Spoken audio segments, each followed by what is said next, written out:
नमस्कार, आप देख रहे हैं कैपिटल टीवी बिहार। मेरा नाम है सृष्टि मैठानी और अब वक्त तो चला है आज के दिन भर की बड़ी खबरों का, जहां आज हम आपको बाखबर कराएंगे दिन भर की बड़ी खबरों से। तो आज बुलेटिन में सबसे पहले बात होगी अतीक अशरफ की मौत की। दोनों माफियाओं की सरेआम मौत हो गई है और अब इस वारदात की चर्चा देश भर में हो रही है। ऐसे में बिहार के कुछ बड़े नेताओं का इस पर क्या स्टांस है, उन्होंने क्या कहा, आपको आगे बताएंगे। तब तक दूसरी खबर सुन लीजिए, जहां मसला इन गैंगस्टर्स की हत्या का नहीं है, इसके अलावा एक और मुद्दा है जो गर्मा रखा है।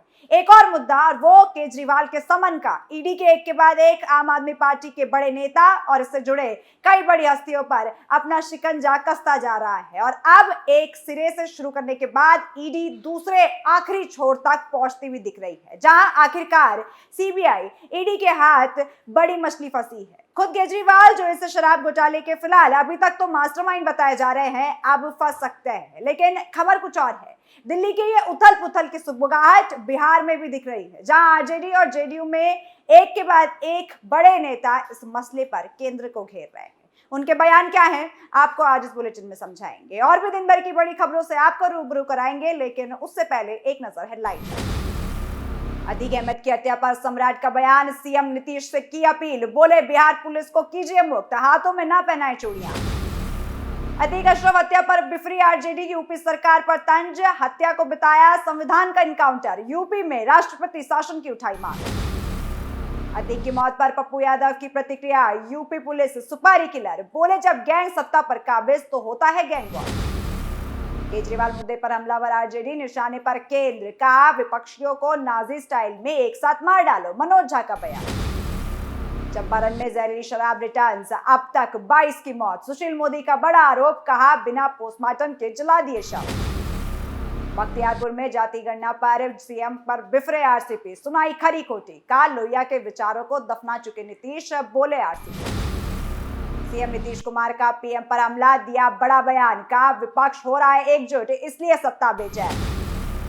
सिवान में पुलिस गाड़ी पर हमला, ड्राइवर को पीटकर किया अधमरा, पीसीआई भी हुई घायल, ईंट पत्थर से किया था हमला।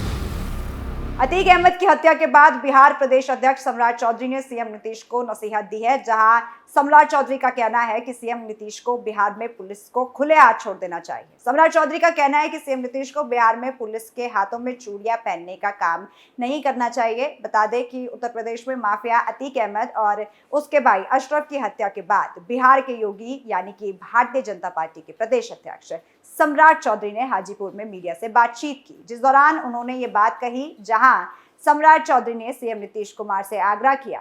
इसी बारे में सम्राट चौधरी ने आगे कहा कि पुलिस को पूरी तरह मुक्त कराना चाहिए, जिससे कानून का राज स्थापित हो। उत्तर प्रदेश में अतीक अहमद की हत्या मामले में सम्राट चौधरी ने कहा कि इस मुद्दे पर पुलिस कार्रवाई कर रही है।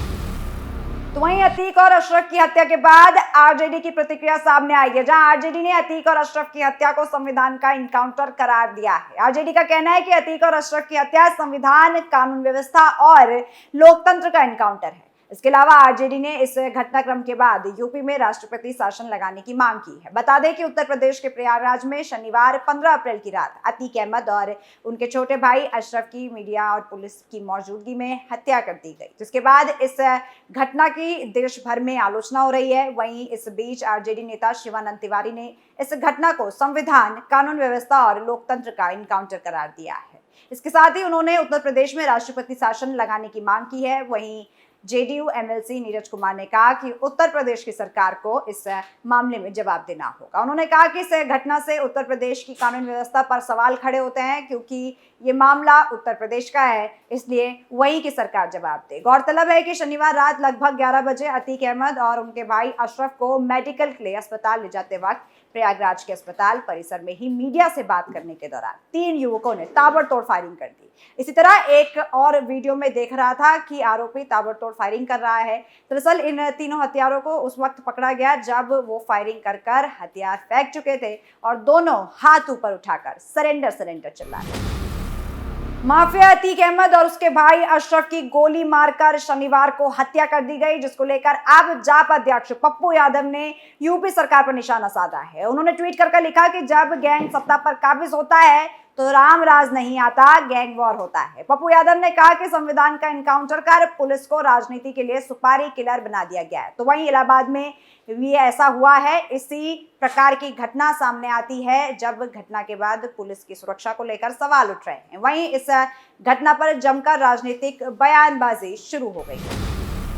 दिल्ली के मुख्यमंत्री अरविंद केजरीवाल के खिलाफ सीबीआई की ओर से समन जारी करने पर देश में एक बार फिर से राजनीति गर्मा गई है, जहां अब आरजेडी के राज्यसभा सांसद मनोज कुमार झा ने इस मामले को लेकर मोदी सरकार के खिलाफ तीखा हमला बोला है। उन्होंने कहा कि दिल्ली के सीएम अरविंद केजरीवाल को सीबीआई ने पूछताछ के लिए बुलाया है, इससे बेहतर अद्भुत है। देश में सभी विपक्षी नेताओं को गैस चैम्बर में बंद कर नाजी स्टाइल में उन्हें एक साथ खत्म कर दिया जाए, ताकि देश में विपक्ष बचे ही नहीं और अपनी मनमानी से तानाशाही जारी रहे। उन्होंने कहा कि दरअसल प्रधानमंत्री को इस बात की चिंता सता रही है कि सत्ता उनके हाथ से फिसल सकती है, लिहाजा आज जांच एजेंसियों के लिए ऐसी स्थिति पैदा कर दी गई है कि वे केवल विपक्षी नेताओं को घेर कर देखे, वह केवल उन लोगों को घेर कर देखे जो प्रधानमंत्री मोदी और उनकी सरकार के खिलाफ बोलते हैं। इसके अलावा उन्होंने कहा कि बीजेपी का अंत अब निकट है। तो वहीं मोतिहारी में संदिग्ध मौत के बाद एक बार फिर सीएम नीतीश कुमार बीजेपी के निशाने पर आ गए, जहां इस मुद्दे को लेकर बीजेपी काफी आक्रामक है। बीजेपी इस मुद्दे को लेकर नीतीश कुमार पर लगातार हमला बोल रही है। वहीं इस मुद्दे पर पूर्व उप मुख्यमंत्री और राज्यसभा सदस्य सुशील कुमार मोदी ने शनिवार को कहा कि छपरा के बाद अब पूर्वी चंपारण में जहरीली शराब पीने से 22 लोगों की जान गई है और इससे 2 दर्जन से ज्यादा पीड़ितों का इलाज भी चल रहा है और इसमें से कई लोग ऐसे हैं जो अपनी आंखों की रोशनी खो चुके हैं।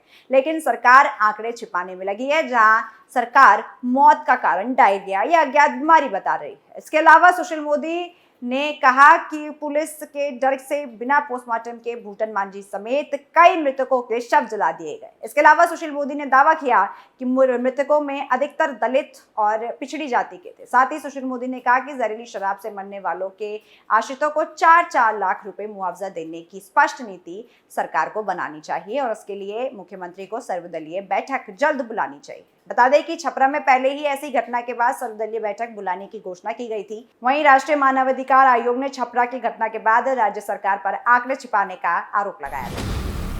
तो पूर्व केंद्रीय मंत्री आरसीपी सिंह ने ट्वीट कर सीएम नीतीश कुमार पर जमकर हमला बोला, जहां उन्होंने ट्वीट कर लिखा कि बख्तियारपुर पहुंचकर आपने अपनी जाति सार्वजनिक की है। इसके साथ ही आरसीपी सिंह ने नीतीश कुमार से ट्वीट में सवाल किया, जहां आरसीपी सिंह ने लिखा कि सोचिए डॉक्टर लोहिया को कैसा लगा होगा। इसके चलते आरसीपी सिंह ने नीतीश कुमार पर तल्ख टिप्पणी की, जहां आरसीपी सिंह का कहना था कि डॉक्टर लोहिया जाति तोड़ो अभियान चलाते थे। हालांकि उनके विचारों और सिद्धांतों को नीतीश कुमार ने पहले ही दफना दिया है। बता दें कि सीएम नीतीश कुमार जातिगत जनगणना के लिए अपने पैतृक गांव बख्तियारपुर पहुंचे हुए थे, जिसके बाद आरसीपी सिंह ने नीतीश कुमार पर काफी हमले किए। तो वहीं बख्तियारपुर में जनगणना के लिए अपने आवास पहुंचे नीतीश कुमार, जहां मीडिया से बातचीत के दौरान विपक्षी एकजुटता के बारे में पूछे जाने पर बड़ा बयान देते हैं, जहां पर नीतीश कुमार ने कहा कि एक जगह सारे विपक्ष को जोड़ने की स्थिति पैदा हो रही है। इसके देखकर जो लोग केंद्र में बैठे हैं उनको चिंता सता रही है। बता दें कि इससे पहले बिहार के मुख्यमंत्री नीतीश कुमार ने शुक्रवार को अपने समर्थकों से देश के अगले प्रधानमंत्री के रूप में उनका नाम लेने से बचने की अपील की थी। पटना में पार्टी मुख्यालय में जेडीयू कार्यकर्ताओं की सभा को संबोधित करते हुए नीतीश कुमार ने कहा था कि इस तरह के नारे उनकी ओर से किए जा रहे हैं वो काम को पटरी से उतार सकते हैं। उन्होंने कहा कि आप सभी से हाथ जोड़कर उनकी अपील है कि प्रधानमंत्री के रूप में उनका नाम जपने से बचे। जहां नीतीश कुमार ने अपना मकसद साफ किया था कि वे 2024 के लोकसभा चुनाव में बीजेपी के खिलाफ लड़ने के लिए देश में विपक्षी दलों को एकजुट करने का काम कर रहे हैं और इस तरह उनके काम उनके उद्देश्यों को नुकसान पहुंच रहा है, इसलिए उनका नाम जपने से बचे।